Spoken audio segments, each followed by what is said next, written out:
So to wrap up the ideas from this chapter, we want to do a little bonus problem for you.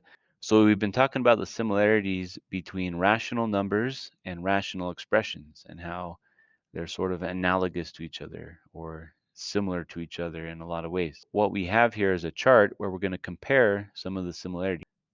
So here we have rational numbers, here we have rational expressions, and underneath each column we have different characteristics they have, and we're going to see how they really do have a lot of the same features.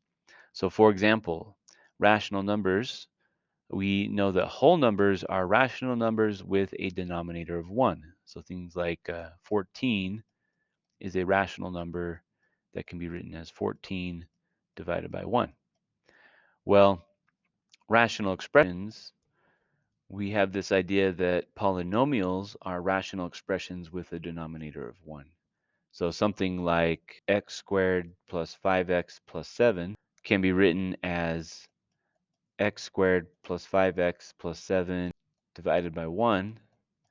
So here we have a polynomial that we can write as a rational expression with a denominator of 1. So there's this similarity between whole numbers being rational numbers with a denominator of 1 and polynomials being rational expressions with a denominator of 1. Okay, so the next one, we have rational expressions are undefined when the denominator is equal to 0. Well, the equivalent of that for rational numbers is that rational numbers, anything that's in the form a over b, will be undefined when b equals 0. So in both cases, the denominator can't equal 0, or the expression or rational number will be undefined.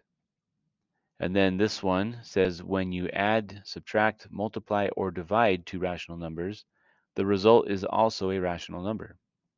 Well, for rational expressions, when we add, subtract, multiply, or divide two rational expressions, the result will be another rational expression. So this idea of closure, we call it, right? Doing these operations with rational numbers will give you rational number answers.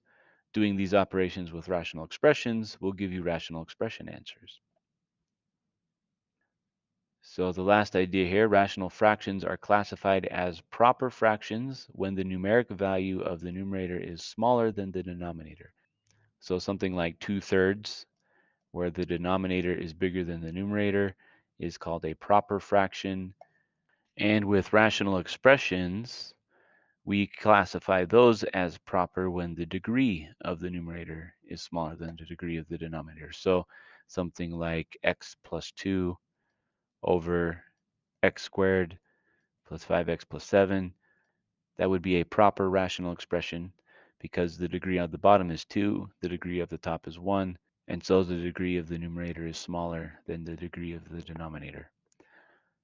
So this chart hopefully helps you see how similar these two groups of things are, the rational expressions and the rational numbers, and how they have a lot of characteristics in common, which is kind of the whole point of this chapter. So there you go.